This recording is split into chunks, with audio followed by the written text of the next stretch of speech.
De quoi on parle? De quoi on parle? Eh ben, nous allons parler d'écologie intérieure. Ouais. C'est le sujet qui nous anime puisqu'on co-anime des stages. Et je te propose qu'on présente ce que c'est que l'écologie intérieure Mhm. et qu'on définisse en quoi ça consiste, puisque c'est une nouvelle façon, ou une façon que vous avez peut-être déjà, puisque la vidéo s'adresse aux gens qui regardent YouTube ou qui sont sur Internet pour vous donner envie d'expérimenter ce qu'on propose, parce qu'on pense que ça a un intérêt euh, pour l'humanité, quoi, pour les gens en général, et que ça peut être très utile. Alors, je te laisse commencer par présenter l'écologie intérieure. Ouais, bah, l'écologie intérieure, c'est surtout Yann Thibault qui l'a développé. Alors on trouve plusieurs termes d'écologie intérieure sur Internet, mais l'écologie intérieure dont on parle, c'est l'écologie intérieure qui a été développée par Yann Thibault. Alors écologie intérieure, c'est pas du feng shui ou de la décoration à l'intérieur d'une maison, c'est plutôt une écologie de soi à soi, je dirais. On pourrait le définir. Bah, l'écologie, avant c'était l'étude des écosystèmes. Aujourd'hui, on parle plus d'écologie quand on veut parler de tout ce qui est préservation de l'environnement, etc. Et donc finalement, l'écologie intérieure, ça pourrait se définir comme connaître, explorer, découvrir sa propre nature intérieure. Voilà. Dans les grandes lignes, peut-être que tu veux rajouter Oui, un peu plus c'est l'idée précisément. principale, c'est que l'idée générale, c'est que jusqu'à présent, l'humanité connaissait même pas l'idée d'écologie. Ça fait pas longtemps qu'on a l'idée qu'on peut prendre soin des systèmes naturels. Eh bien, on transpose cette idée au fait que notre propre écosystème intérieur a besoin qu'on prenne soin de lui. La plupart des gens ont l'impression de se respecter, pas tout le monde. Il y a des situations où on sait bien que on est amené à travailler trop, à se forcer, donc on voit bien qu'on ne respecte pas son écologie intérieure, on se fatigue, on fait trop d'efforts, on est tout le temps mis en demeure de travailler plus pour gagner plus. Voilà. Bref, l'idée de l'écologie intérieure, c'est d'apprendre, de comprendre comment nous fonctionnons psychiquement, comment ça se passe en nous, et qu'est-ce qu'on peut faire pour se respecter réellement. Parce que souvent, d'ailleurs, dans l'accompagnement que nous proposons, on se rend compte qu'on a envie de se respecter, mais on ne sait pas faire parce qu'on ne l'a jamais appris. Et surtout parce que dans l'histoire de l'humanité, finalement, ce qui peut poser atteinte à notre propre nature intérieure, c'est la guerre contre soi. Et la Mm. guerre contre soi, elle est dans plein de domaines. Elle est au niveau physique, au niveau psychique, au niveau sexuel, au niveau intellectuel, au niveau spirituel. Et on a plein d'exemples dans l'histoire de l'humanité qui montrent que, euh, et encore aujourd'hui, on porte atteinte à toutes ces fonctions-là. Donc on pourrait les détailler, mais c'est peut-être On peut pas... prendre quelques exemples. Ouais. Par exemple, certaines religions invitent à ne pas vivre sa sexualité de manière agréable. Au contraire, on va la contraindre, on va l'interdire, on va la bloquer. Voilà. Donc on va du coup bloquer toute une fonction naturelle qui est faite pour enfanter, puisque tu es enceinte, donc c'est une des fonctions, une des possibilités. Puis d'autres aspects de la sexualité, c'est vivre des moments de plaisir intense, et ça fait partie de ce que nous on pense être juste sur Terre, c'est-à-dire que l'hédonisme fait partie de la possibilité, euh, d'une possibilité en tout cas, d'être sur Terre. Et on n'est pas là pour s'en priver, pour s'en couper. Parce qu'à chaque fois qu'on s'en coupe, on s'éloigne de notre nature véritable. Un autre exemple qu'on peut donner, c'est d'un point de vue émotionnel. C'est-à-dire qu'aujourd'hui, dans notre société, culturellement, ça ne le fait pas quand les garçons sont tristes de montrer sa tristesse, ou alors ça ne le fait pas que les femmes expriment leur colère. Et donc, tout petit, déjà, Hmm. les hommes vont apprendre à refouler leur tristesse et les femmes leur colère. Et ce que nous, on propose avec l'écologie intérieure, c'est non pas de refouler ou de défouler nos émotions, mais vraiment de trouver la juste attitude qui est de les explorer et d'aller guérir nos émotions perturbatrices. Alors on peut peut-être parler du cœur de l'écologie Ouais, intérieure, ce qui me ouais. semble la clé de voûte, c'est justement ce qui fait défaut dans notre société, c'est cette question émotionnelle, puisqu'on a deux attitudes, où on refoule nos émotions, on contrôle, on se crie, on est tout coincé, ou au contraire, on va les défouler en tapant sur les autres, ou en faisant plein d'activités qui sont un moyen d'essayer de réguler ces émotions douloureuses, qui ne le sont pas en réalité, qui sont refoulées. Alors les émotions sont devenues certaines négatives, hein. Il y aurait la peur, la colère et la tristesse qui seraient des mauvaises émotions. Eh bien non, ce sont juste des émotions qui sont censées nous traverser, elles traversent le corps, on les ressent, sauf que on nous a interdit souvent de les ressentir. Du coup, elles vont augmenter d'intensité pour qu'on se rende compte qu'elles sont là. Donc on va avoir de plus en plus peur, on va être de plus en plus triste pour réagir. Parce que depuis qu'on est petit, on refoule. Oui, Globalement, parce que tout le monde ne refait pas ça. Hein. Je ne veux pas mettre tout le monde dans le même panier, mais quand même. tu as raison de dire qu'il n'y a pas d'émotion négative. Et même au contraire, que l'émotion est pertinente. En fait, ça fait partie des choses qu'on a à l'intérieur de nous pour pouvoir agir en cas de danger. Mais voilà, il y a la peur qui arrive pour qu'on puisse fuir. Enfin, je ne vais pas rentrer dans le détail, mais par contre, ce qui est important de noter, c'est qu'il y a des chercheurs qui ont étudié en fait, ces mécanismes de l'émotion, notamment Peter Lewin, qui est un éthiologue, qui a constaté chez les animaux qu'en fait, ce mécanisme de l'émotion peut être bloqué en cas de gros trauma, et qu'il est possible en fait, de débloquer ces émotions qui ont été bloquées à l'époque. Et nous, ce qu'on propose, c'est de revenir sur ces émotions bloquées et de les libérer, de les délivrer, pour retrouver en fait toute cette sérénité. On se rend compte qu'à partir du moment où on a libéré l'émotion, la personne devient beaucoup plus sereine, calme, paisible, cool, je dirais. Oui, apaisé, mais c'est un cool véritable, on ne se force pas. C'est notre nature véritable qui revient. On ne se dit pas qu'on est cool parce qu'il faut l'être. On le ressent intérieurement. Et on sent encore d'ailleurs s'il reste des couches non guéries, des couches encore bloquées. Mais le processus naturel dont a parlé Peter Lewin et d'autres chercheurs, Peter Lewin l'a mis vraiment en évidence, et est intéressant parce qu'il permet vraiment de comprendre comment l'humain finalement n'utilise pas toutes ses facultés de l'esprit. En bloquant ses émotions, il se coupe de son esprit, de sa réflexion, de son cœur.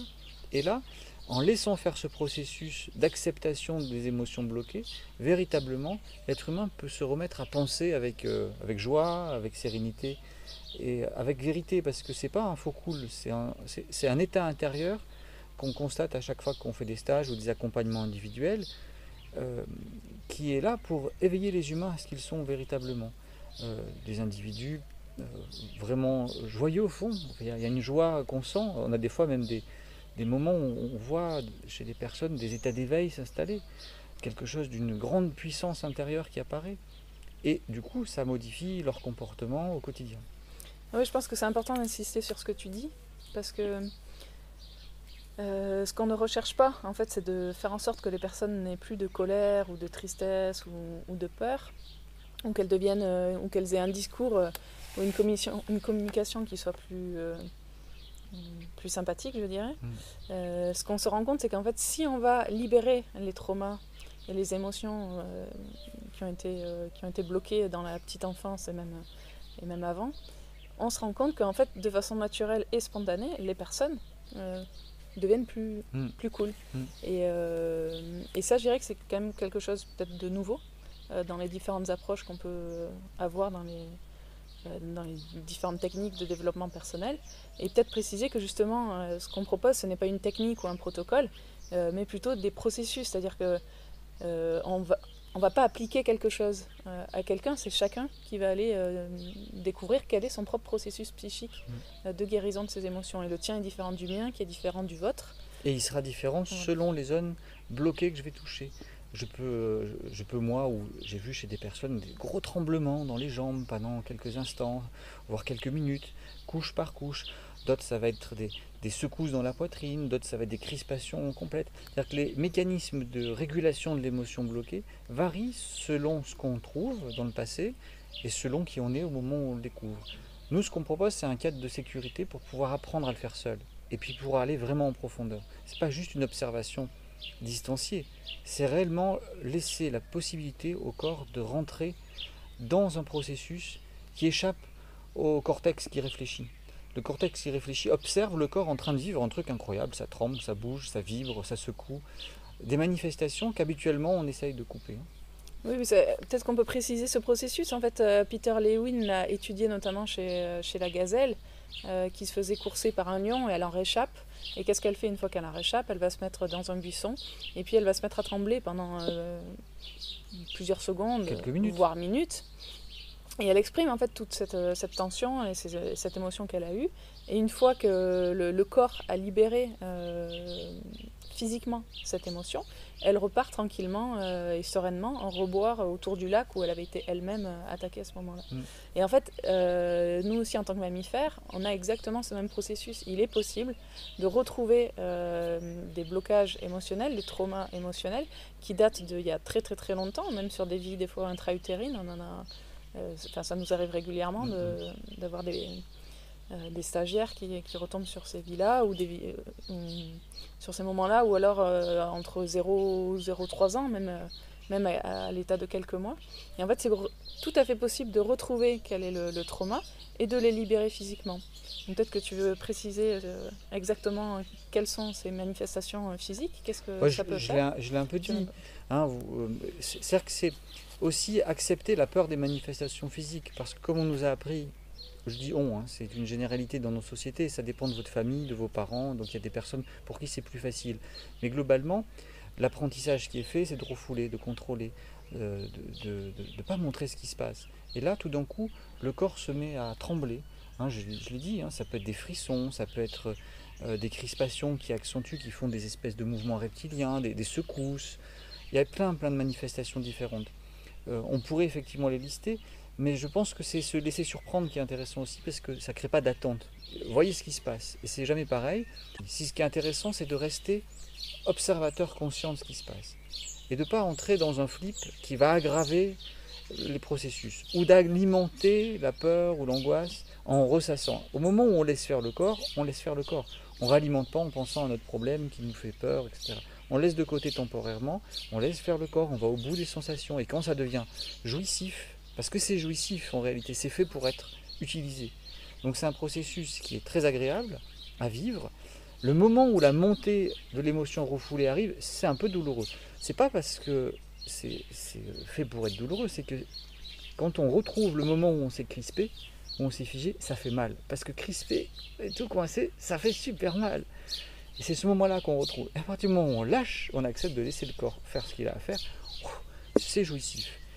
Oui, c'est ce qui nous montre en fait que ce qu'on appelle nous la transmutation a opéré, c'est que vraiment après les manifestations physiques, d'un coup on a une détente musculaire, physique, psychique qui est présente et on peut pas.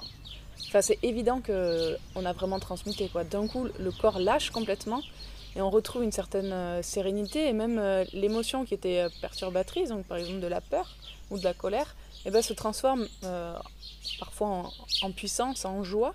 Et quelqu'un qui était très très triste depuis des années, voire même depuis toujours, d'un coup se retrouve avec un état de joie et de sérénité. Et ce qui me marque toujours chez les stagiaires qu'on accompagne, c'est qu'après le processus de transmutation, les traits changent. C'est-à-dire que la personne physiquement change. Et même intérieurement, moi j'ai eu des stagiaires qui me disaient j'ai vécu en fait pendant des dizaines et des dizaines d'années avec des maux de ventre. Et là, je viens de libérer ça et je suis plus du tout le même dans mon corps, quoi. Alors techniquement, par exemple, moi il m'arrive d'avoir des tensions dans la nuque ou d'avoir vu des personnes avec des grosses tensions.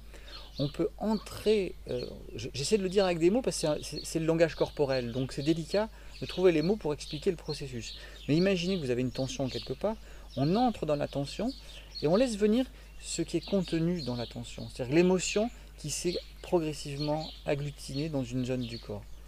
Et on laisse venir cette crispation, on ose la ressentir, et on va sentir cette crispation qui se transforme, qui crée des frissons, qui crée des tremblements, et ça se transforme, et ça devient même parfois une émotion, on a envie de pleurer. Alors on est pris par les pleurs, mais le fait d'observer ces pleurs les laisse se transformer immédiatement. C'est-à-dire qu'on ne rentre pas dans un cycle où on va pleurer et pleurer. Non, ça se métabolise, ça se transforme. Yann Thibault a trouvé ce terme magnifique d'alchimie émotionnelle parce que c'est vraiment une transformation d'une matière qu'on ne veut pas trop aller voir, hein, le plomb pour les alchimistes du XVIIe, XVIe siècle. Ce plomb, on le transforme en or, une richesse personnelle. Donc, c'est la bonne nouvelle en réalité, c'est qu'on a un processus qui nous permet d'aller guérir tout ce qu'on a emmagasiné. Jusqu'à présent, on imaginait que toutes les souffrances accumulées étaient inguérissables. On sait que c'est faisable maintenant par ce procédé-là. qu'il est possible de dénouer. Alors c'est progressif, hein. Là tu donnes des exemples qui sont réels, mais il faut bien comprendre qu'il y a aussi un cheminement qui se fait, une sorte d'hygiène de vie qui a lieu. C'est-à-dire qu'à partir du moment où on a compris qu'on contrôlait, qu'on refoulait ou qu'on défoulait, puis ça va avec, eh bien l'état intérieur dans lequel on est quand on transmute l'émotion, dans lequel ça nous met, on n'a plus envie de le perdre. Donc on sait à quel moment on est en train de contrôler ou quand on est en état de sérénité, de joie profonde, de puissance. Et ça donne envie de transmuter les charges au quotidien. Alors ça donne parfois, les gens disent oui, mais il y en a plein, j'arriverai pas à finir, j'en ai trop. Alors je les rassure, je dis oui, il y en a beaucoup, mais parce que ça fait des millénaires que l'humanité accumule le refoulement. Donc la bonne nouvelle, c'est qu'on peut s'en occuper. On est un peu pressé dans notre société, ça prend un peu de temps. Mais on parlait par exemple d'enfants qui étaient nés avec beaucoup de stress, qui n'avaient pas été portés, pas allaités, qu'on faisait taire parce qu'il faut que les bébés ne pleurent pas pour ne pas déranger les parents, etc. Pour que les mamans reprennent le travail. Voilà, pour que les mamans reprennent le travail. Eh bien ces enfants-là prennent le stress. On va voir leurs glandes émettre beaucoup de cortisol par exemple, leurs glandes surrénales. Eh bien ça, l'être va le porter toute sa vie. Et donc il va vivre dans une sorte d'état de stress permanent. Et après on comprend mieux pourquoi on déclenche certaines maladies avec un tout petit surstress, tchac, on a une énorme maladie qui apparaît, parce qu'on a trop accumulé de stress, d'angoisse, de peur, de colère refoulée.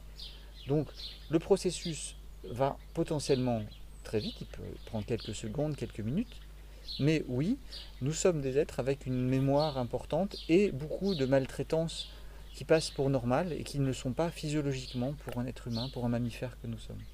Oui, peut-être que ce qu'on peut préciser et qu'on n'a pas forcément dit tout à l'heure, c'est que à chaque fois que j'ai une émotion aujourd'hui, souvent les personnes pensent que tiens, c'est parce que tu viens de me donner un coup que je suis en colère. Alors qu'en fait, cette colère, je l'ai depuis très très très longtemps. Et penser que l'autre est responsable de ma colère, c'est ne pas connaître en fait les véritables process, les véritables mécanismes des traumas émotionnels. Et en fait, si j'ai compris aujourd'hui que si j'ai de la colère par exemple vis-à-vis de toi, et que j'essaie de me dire, bon, ok, d'où me vient cette émotion dans mon passé, et que je retombe sur l'émotion originelle et que je la guéris, et je me rends compte que finalement la raison qui a déclenché ma colère, quand je libère mon trauma, bien souvent en fait j'ai plus de raison d'être en colère vis-à-vis de toi. Alors ça veut pas dire que tout est excusable et que tu n'aurais pas dû me donner un coup, évidemment, mais par contre ça me permet d'en parler de façon beaucoup plus sereine et sans mon filtre émotionnel, et je suis capable de te dire, mais écoute Jean-Guillaume, là quand tu m'as donné un coup, écoute, ça se fait pas de donner un coup. C'est que ta réaction est là, tu réagis, voilà. Donc tu sens ta colère, tu l'accueilles, mais tu vas pas surréagir. Donc tu vas te faire respecter sans une surréaction inappropriée. Ouais, je suis pas en fait brouillée par mes émotions. Et au contraire, elle te donne de la clarté. Voilà, c'est ça. Et donc ça peut être à la fois sur une situation, mais ça peut être aussi sur un transfert. C'est-à-dire que je transfère sur toi un personnage de mon passé, mon père, mon frère, un oncle, un grand-père, peu importe. Et du coup, l'émotion que j'ai vis-à-vis de cette personne-là du passé, je la transfère sur toi. Et donc si par exemple tu me renvoies je sais pas, à quelqu'un qui était irritant, ben, du coup tu vas m'irriter. Alors que si je comprends quel est le transfert qui se joue et que je le libère, en fait notre relation va vraiment s'apaiser. Et donc c'est pareil pour moi. C'est-à-dire que si je projette une mémoire de mon passé, que tu me rappelles ma mère qui m'énervait quand elle faisait je sais pas quoi, je vais pas te voir réellement tel que tu es. Ton comportement me rappelle ma mère, j'en ai pas conscience et du coup je vais avoir tendance à surréagir. Soit je vais te fuir, soit je vais être tout le temps agressif envers toi inutilement. C'est ça. Et du coup je fais le lien avec l'élément qui pouvait perturber la transmutation tout à l'heure, où tu disais que ce qui était important, c'était de rester en conscience témoin et puis de ne pas s'identifier. Ne pas s'identifier, c'est ne pas penser que finalement l'émotion que je vais revivre, l'émotion là qui me traverse et que je vis, elle n'est pas liée à la situation d'aujourd'hui. C'est-à-dire que si je me... Partiellement en fait. Voilà. C'est-à-dire que c'est l'élément déclencheur. Si tu me donnes un coup, ça va éventuellement me mettre en colère. C'est l'élément déclencheur, mais c'est pas C'est pas l'élément de base, fond. voilà, de fond.